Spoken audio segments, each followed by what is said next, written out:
Brebes mungkin pertama kali dalam sejarah pemilihan atau pilkada di Brebes ini memang bermacam-macam memang tanggapannya. Ada yang Ya, memang mungkin sudah mengerti tentang paslon tunggal itu seperti apa, ada yang memang sama sekali tidak mengerti gitu tentang mungkin ke jalannya regulasi gitu, bagaimana jalannya pemilihan jika paslonnya cuma satu pasangan calon gitu.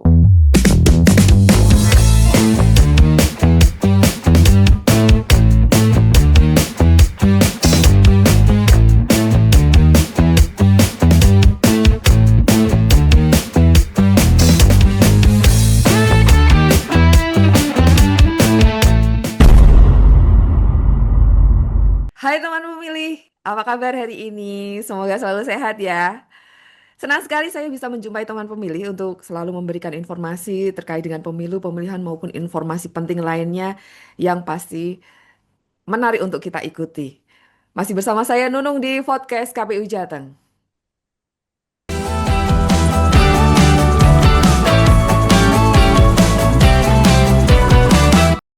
Teman pemilih untuk podcast KPU Jateng edisi spesial Amazing Kapko. Kali ini kita sudah bergabung dengan studio podcast KPU Kabupaten Kota yang nantinya akan sharing dengan teman pemilih tentang hal-hal yang menarik tentunya.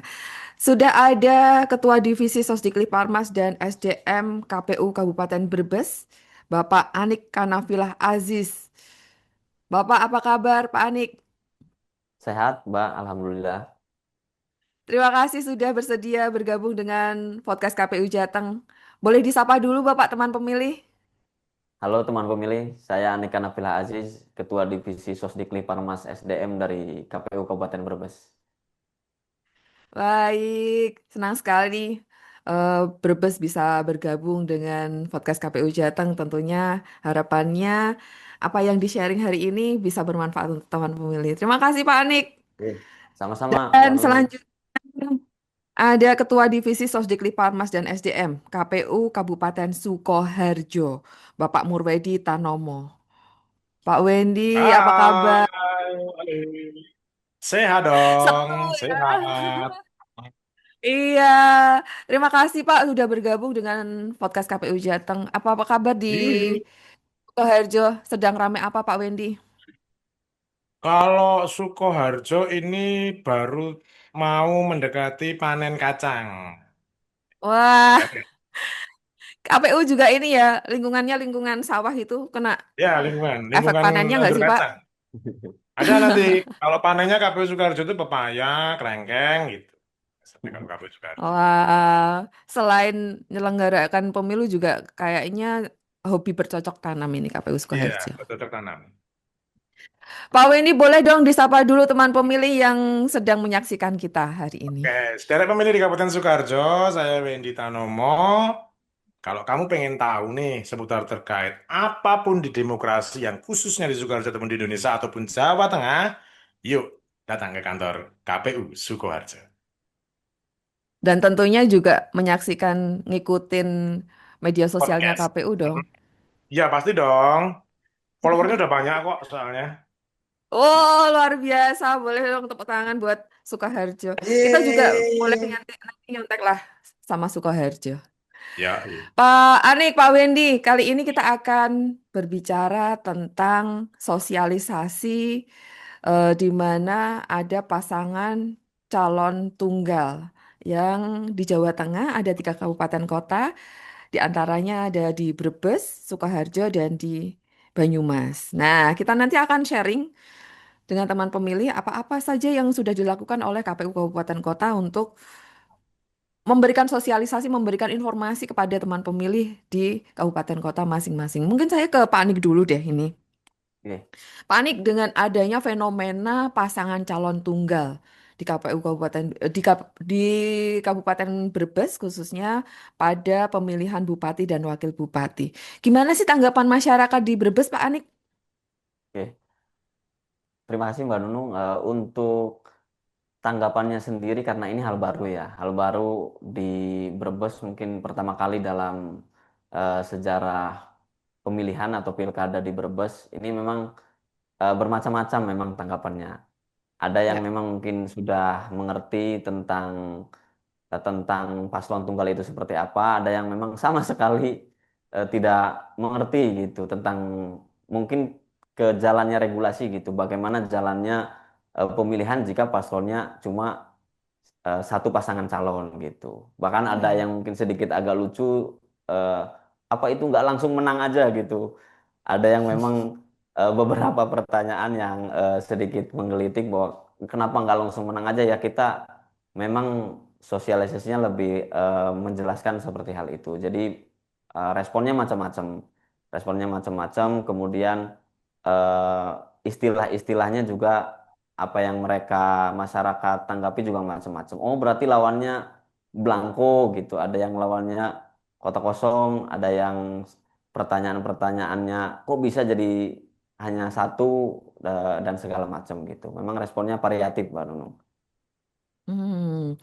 Dan ini Ya. juga tergantung dengan pemahaman pemilih terkait dengan regulasi ya. Membaca regulasi itu kan nggak semuanya Oke, memahami yang sama ya, Pak ya. betul, betul, betul. Nggak semuanya kan, tidak semuanya paham regulasi secara sistematisnya dari awal itu Ya, seperti apa gitu. Mereka kan betul. hampir hanya mungkin datang ke TPS untuk memilih siapa begitu. Nah, di sana mungkin kita menjelaskan beberapa hal yang memang perlu memang perlu diterangkan. Tapi memang tidak tidak sedetail mungkin kita menjelaskan kepada anggota ad hoc misalkan. Mungkin hanya Hmm. sebatas untuk matangnya kan, kalau ke masyarakat mungkin kalau di sini Ya, lebih ke matangnya aja ya begitu. mensosialisasikan begitu ya. Oke, Kalau di ya. Brebes tadi adanya pemahaman yang berbeda-beda sehingga KPU harus memberikan menginformasikan tentang pasangan calon tunggal ini Betul. secara detail atau kepada masyarakat begitu. Kalau di Sukoharjo gimana Pak Wendy? Apakah juga sama yang terjadi atau ada hal yang lain dari Kabupaten Brebes tanggapan masyarakat terhadap pasangan calon tunggal ini? Ya, kalau di Sukoharjo sendiri, karena calon tunggal ini kan munculnya setelah pendaftaran ya kan, Ya. pendaftaran menetapkan ada dua strategi memang yang diterapkan dari KPU Sukoharjo. Dan untuk tanggapan masyarakat sendiri saat ini, kemarin saat kontestasi pilkada itu, kalau di Sukoharjo ini karena didominasi oleh banyaknya Gen Z, yang kemudian mereka lebih ke sukanya itu ke hal-hal yang kaitannya dengan media, maka lebih banyaknya masyarakat tahu ini ternyata lebih tinggi. Dikarenakan apa? Oh. Karena kalau Sukoharjo sendiri ini kan, kalau Brebes nggak tahu ya, Brebes itu kan nggak kota ya. Kalau Sukoharjo kan dekat kota nih, jadi kan banyak yang kalau dekat-dekat kota itu kan biasanya kan mereka lebih Iya, paham iya. medsos dan sebagainya, dan akhirnya mereka mereka Mm-mm. paham. Untuk khususnya di Gen Z sendiri, untuk di kalangan masyarakat yang di atas milenial itu memang kita gencarkan sosialnya, dan mereka banyak respon yang positif. Respon positifnya Hmm. adalah mereka ingin ingin tahu, kalau keingintahuannya kalau ini nanti kita nyoblos yang ada gambarnya, kalau yang ada gambarnya itu pengaruhnya apa. Makanya kita terapkan bahwasanya mereka juga sudah tahu kalau kemenangan dari calon tunggal itu harus 50% lebih satu, itu rata-rata masyarakat Sukoharjo lebih lebih paham hal itu terkait proses kontestasi pilkada calon tunggal itu. Begitu Mbak Kak Nunung. Tapi ini pengalaman pertama nggak sih Pak untuk Sukoharjo, pasangan calon Suko- tunggal ini? Sukoharjo pengalaman pertama, cinta Hmm. pertamanya. Tapi tentunya kan masyarakat Sukoharjo juga istilah-istilahnya termasuk tadi seperti yang disampaikan Pak Anik di Brebes juga mekanismenya juga mesti kan pada penasaran. Nah, untuk menjawab penasaran para pemilih di Sukoharjo, sosialisasi yang dilakukan oleh KPU Sukoharjo untuk memberikan informasi yang cukup ke masyarakat ini pakai metode apa atau bagaimana, Bapak? Oke, kalau kalau di Sukoharjo sendiri ada beberapa metode ya, strategi ya. Itu sosialisasi kami ini lebih ke masif dengan framing calon tunggal. Itu yang pertama. Ya. Kemudian yang keduanya adalah dengan mensimulasikan mekanismenya itu bagaimana sih. Seperti itu, lebih ke itu. Dan kita mengarahkan di Bintek PPK ataupun PPS itu untuk sering-seringnya mereka ini kita buatkan kegiatan. Jadi ada yang namanya di Sukoharjo itu ada Kidung Demokrasi yang dimulai dari desa, kelurahan sampai kecamatan dan puncak tertingginya di Kabupaten Sukoharjo. Dan semuanya ini secara kurikulumnya kita buatkan. Bahwasanya targetannya apa, sasarannya apa, kemudian yang disimulasikan itu apa, itu semuanya kita adakan meskipun eh, tidak memakai gambar yang asli ya, misalnya gambar buah-buahan dan dengan calon tunggal mungkin ya, itu bagaimana cara menyoblos dengan benarnya, kemudian bagaimana juga ini kemenangannya harus bagaimana dan imbasnya juga apa kalau tidak memilih. Dan rata-rata memang Hmm. kalau Sukoharjo ini sendiri khususnya di kecamatan yang selatan ya seperti di Werung, Bulu itu rata-rata mereka itu masyarakatnya merantau. Dan yang menjadi kesulitan, kalau merantau ini kan kita harus mendatangkan orang ke Sukoharjo kan butuh perlu biaya. Maka kita Ya. juga istilahnya hanya bisa berkoordinasi dengan tingkatan RT ataupun kelurahan. Jadi peran aktif penyelenggara pemilihan kemarin ini sangat dibutuhkan sekali untuk mensukseskan gelaran pilkada calon tunggal ini. Begitu, Dan Kak. tentunya penyampaian informasi harus berimbang dong, Pak. Antara Berimbang. pasangan calon yang ada gambarnya dengan yang kolom kosong itu. Ya, berimbang. Jadi eh, eh, kalau pemberian informasinya bahwasanya tetap terkait sah dan tidaknya kita samakan. Bahwasanya Oh, milih yang ada gambarnya juga boleh, milih yang kolom kosongnya pun juga boleh. Jadi semuanya kita bebaskan kepada masyarakat dengan melihat apa ini visi misi dari calon yang ada gambarnya dan kalau memang tidak sepakat bisa untuk memutuskan untuk tidak memilih yang ada gambarnya dengan mencoblos di kolom kosong. Dan kita tekankan kosong. untuk dan kita tekankan untuk tidak golput di situ. Yang penting Ya, surat-suratnya ini kecoblos, entah yang ada gambarnya atau entah yang ada kolom kosong. ya sebagai bentuk partisipasi masyarakat ya. Tapi ada Iya, tantangannya nggak sih, Pak, buat KPU untuk memberikan informasi yang berimbang ke pemilih gitu? kalau tantangannya sering kali KPU ini mendapatkan kritikan ya, karena ini calon tunggal kan kalau kita kelira-keliru bicara ya ayo wiga-wigi itu nanti kan dikira kita tidak netral.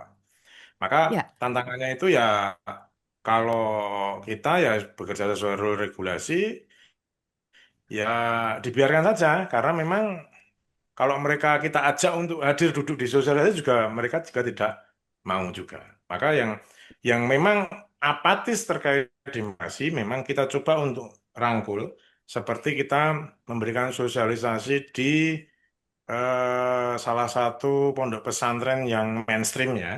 Di Sukoharjo itu kan ada Ya. salah satu pondok pesantren yang mainstream nih. Nah itu mereka juga open juga, tapi kalau untuk dipaksakan juga tidak. Jadi dari semua kalangan kita ambil, kalau memang nantinya itu mereka tidak menghendaki, ya apa boleh buat, kita juga akan Hmm. meninggal. Ya, Itu Kak yang penting Num. KPU sudah berupaya untuk menyampaikan informasi sesuai porsinya dan tentunya mengajak Iya, masyarakat untuk hadir ke TPS ya, Pak. iya pasti dong. Kalau di Sukoharjo tadi yang dikatakan Pak Wendy lebih kota daripada Brebes. Apakah Brebes juga ada mekanisme atau apa ya strategi untuk melakukan sosialisasi dengan pasangan calon tunggal ini, Pak Anik? Oke. Kalau di Brebes sendiri, ya memang betul apa yang dikatakan Pak Wendy, ya kan. Eh, Tantangannya kan sekalian tantangannya, yang bab tantangannya memang geografis ya, geografis yang sangat luas dan dengan DPT kita juga yang paling besar di Jawa Tengah ya gitu. Kalau model sosialisasi metodenya mungkin hampir sama ya dengan dengan kabupaten-kabupaten lain, dan penjelasan informasinya juga kita sama berimbang. Artinya tujuan kita membuat pemilih datang dengan sukarela ke TPS, entah itu memilih pasangan calon ataupun kolom kosong, ya kan, ataupun eh, kolom kosong tadi. Cuma mungkin strateginya yang pertama memang tadi sama juga, karena didominasi kalau di Brebes Gen Z sama milenial hampir 60% lebih. Jadi kita fokusnya memang kemarin ke situ, ke Gen Z, ke sekolah, dan ke kampus-kampus mungkin yang memang ada banyak pemilih pemula dan pemilih-pemilih yang masih muda gitu. Karena kita supaya merangkul partisipasinya itu, ketika memang sudah dapat mereka kan 60% mungkin sudah terpegang kayak gitu. Dan strategi selanjutnya mungkin ke pelebaran ke badan ad hoc, karena memang Hmm. SDM kita kan tidak mungkin mengcover seluruh seluruh wilayah yang ada. Jadi memang strategi yang paling paling ampuh gitu kalau di Brebes memang ke badan ad hoc, terutama sampai ke tingkat PPS, karena eh, media sosial sendiri memang memang berpengaruh, tapi memang ada beberapa wilayah-wilayah yang eh, belum belum belum terjamah itu, artinya belum populer dengan media sosial. Jadi memang kita terus memberikan kegiatan kepada badan ad hoc di PPS supaya terus mensosialisasikan bahwa datang ke TPS dengan dua pilihan gitu, dengan dua pilihan, baik pasangan calon ataupun kolom kosong, begitu Mbak Nunung. Hmm, melibatkan badan ad hoc untuk terutama terutama untuk daerah-daerah yang jangkauan media sosialnya masih belum sampai di sana. Masih banyak nggak Iya. sih Pak daerah-daerah yang sulit dijangkau oleh teknologi begitu di Brebes? Lumayan, lumayan, lumayan ada beberapa kecamatan. Sebetulnya seluruh kecamatan sudah ada, cuma mungkin ada beberapa desa dan terutama dusun yang ya aksesnya blind spotnya memang agak agak susah kayak gitu. Di Brebes Selatan terutama daerah-daerah Brebes Selatan itu masih ada daerah pegunungan, kemudian akses jalan pun memang masih masih sulit. Eh, Antara dusun satu ke dusun lain memang kadang ada yang jauh pula jaraknya. Jadi itu tantangannya ketika memang apalagi kemarin pilkada TPS-nya banyak yang apa diperkecil ya, pemilihnya satu Ya, TPS digabungkan. diperbanyak, otomatis TPS-nya makin sedikit kan. Nah, itu tantangannya di Ya. situ. Membuat mereka datang untuk berjalan misalkan ke TPS itu memang tantangan yang paling gedenya di situ. Hmm, eh, dengan melibatkan teman-teman di badan ad hoc ini, kalau menurut Pak Anik sendiri, apakah ini menjadi strategi efektif untuk KPU? Efektif menurut saya. Daripada media sosial lebih lebih efektif yang langsung, sosialisasi yang langsung sasarannya memang warga di situ begitu, Mbak Nono. Langsung Hmm. langsung kita melakukan sosialisasi offline lah, dalam tanda kutip offline, langsung dengan petugas-petugas ad hoc kita. Dengan sosialisasi langsung ke pemilih, baik melalui badan ad hoc di bawah ataupun yang dilakukan oleh KPU Kabupaten Brebes langsung kepada pemilih, tingkat Ya. partisipasinya bagaimana, Pak? Apakah juga adanya pasangan calon tunggal ini mempengaruhi kehadiran atau ketidakhadiran dari pemilih? Berpengaruh berpengaruh sekali. Jadi kita jadi lebih ekstra mungkin ya, karena kan otomatis secara hitung-hitungan yang sosialisasi kan kita dengan satu pasangan calon itu gitu kan, yang ada. Jadi memang sangat berpengaruh, tapi kalau untuk partisipasi sendiri memang eh, naik Pak, sebetulnya dari pilkada sebelumnya, cuma memang tidak signifikan untuk di Brebes sendiri. Tidak signifikan Hmm. sampai berapa persen, hanya di 3,5% memang untuk peningkatannya. Tapi itu eh, saya kira sudah menunjukkan adanya peningkatan terhadap partisipasi masyarakat di Brebes terutama ketika pilgub dari sebelumnya gitu Mbak Nunung. Hmm, karena partisipasi atau kehadiran pemilih juga apa banyak faktor yang mempengaruhi ya Bapak ya. Betul, betul banyak faktor yang mempengaruhi. eh, karena ketika pemilu kita, kalau ketika pemilu kan mungkin karena hype-nya lebih gede, kemudian pesertanya juga lebih banyak. Jadi dan kita juga lebih lebih proper, lebih lebih tidak beririsan lah, belum beririsan mungkin ya Mbak Nunung. Kalau kalau boleh saya beralasan ya gitu kan. Itu memang lebih lebih tinggi jauh memang kalau dari pemilu. Nah, kalau Hmm, pilkada memang tidak tidak se hype hype pemilu 2024 gitu. ya, betul sekali. Eh kalau di Brebes tadi ada faktor geografis yang mempengaruhi kehadiran partisipasi pemilih pada saat hari pemungutan. Kalau di Sukoharjo gimana Pak Wendy partisipasi masyarakat untuk pilkada khususnya dengan adanya calon tunggal ini?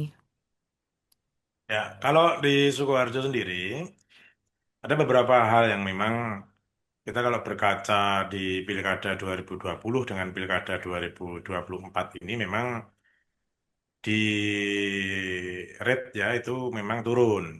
Namun di Hmm. Pilkada 2020 ini tidak calon tunggal, 2024 ini calon tunggal.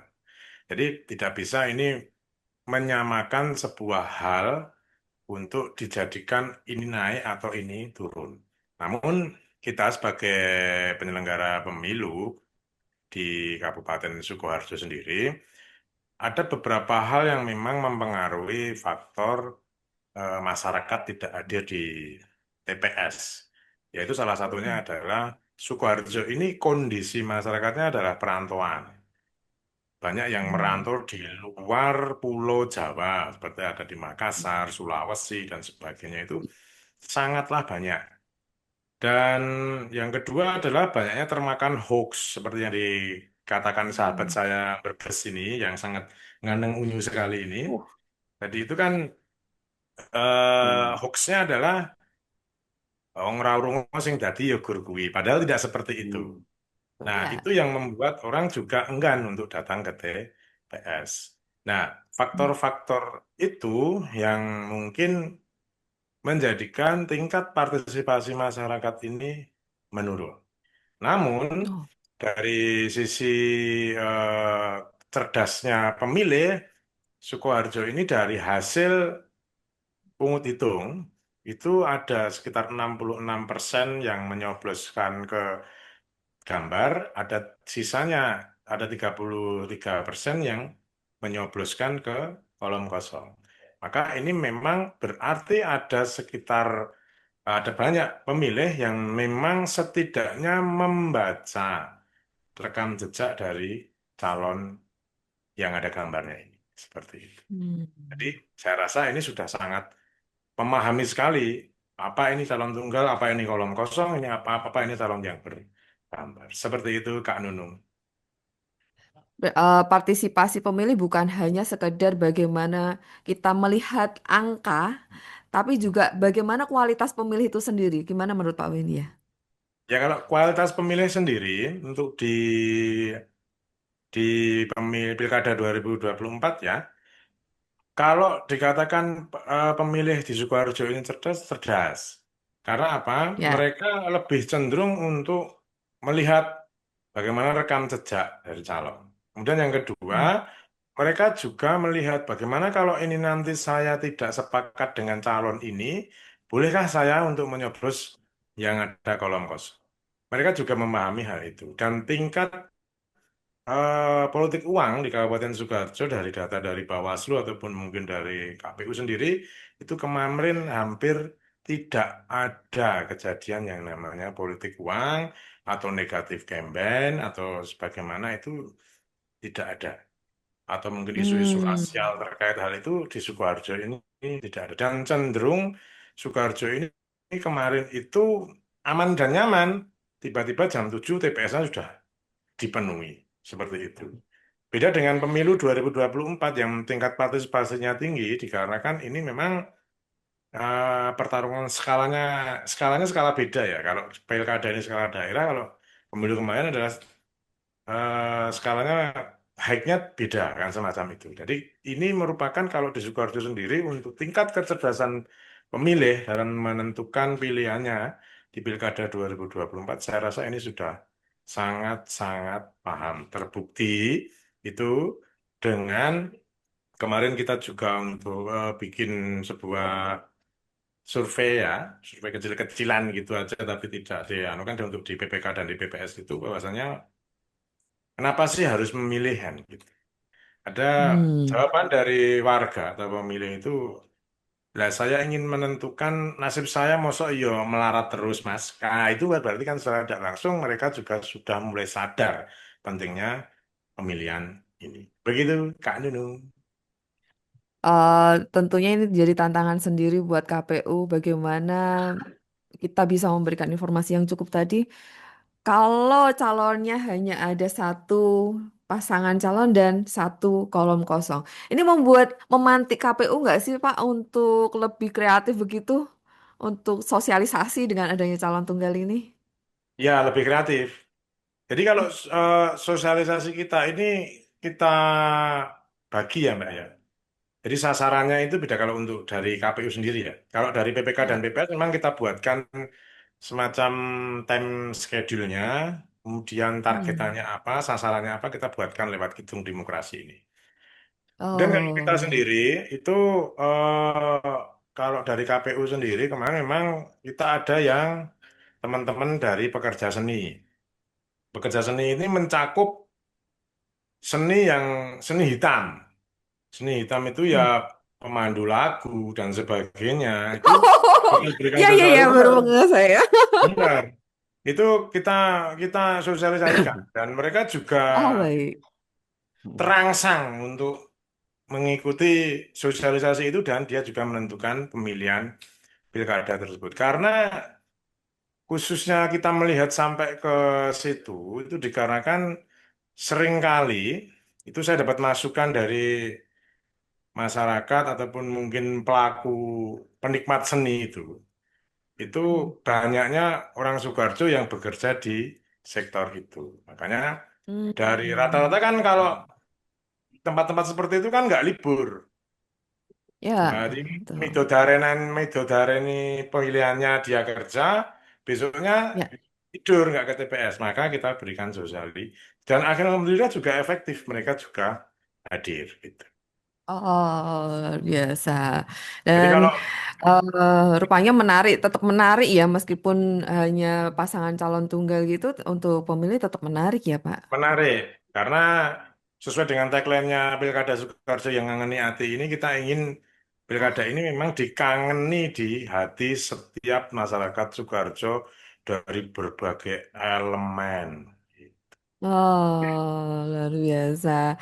Dan saya juga berharap nanti teman pemilih di Sukoharjo akan kangen untuk pilkada selanjutnya. Iya, pasti dong. Pak Anik, Pak Wendy, terima kasih sekali sudah berkenan hadir.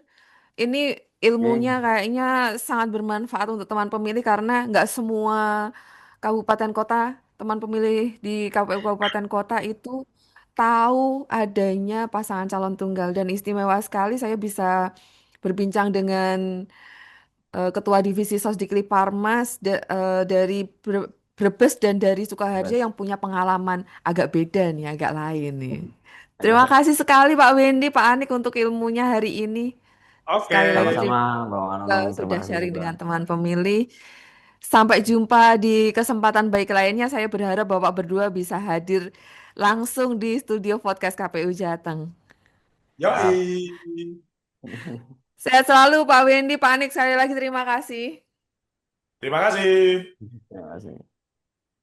Tuan pemilih, demikian tadi bincang-bincang kita bersama dengan Ketua Sosdikli Parmas dan SDM KPU Kabupaten Brebes dan Ketua Divisi Sosdikli Parmas dan SDM KPU Kabupaten Sukoharjo. Terima kasih sudah selalu mengikuti media sosial KPU Provinsi Jawa Tengah, tentunya untuk mendapatkan informasi yang menarik terkait dengan pemilu, pemilihan, maupun informasi penting lainnya. Jumpa lagi dengan saya Nunung di podcast KPU Jateng episode selanjutnya. Podcast KPU Jateng, Terupdate bersuara update kepemiluan. bersuara kepemiluan.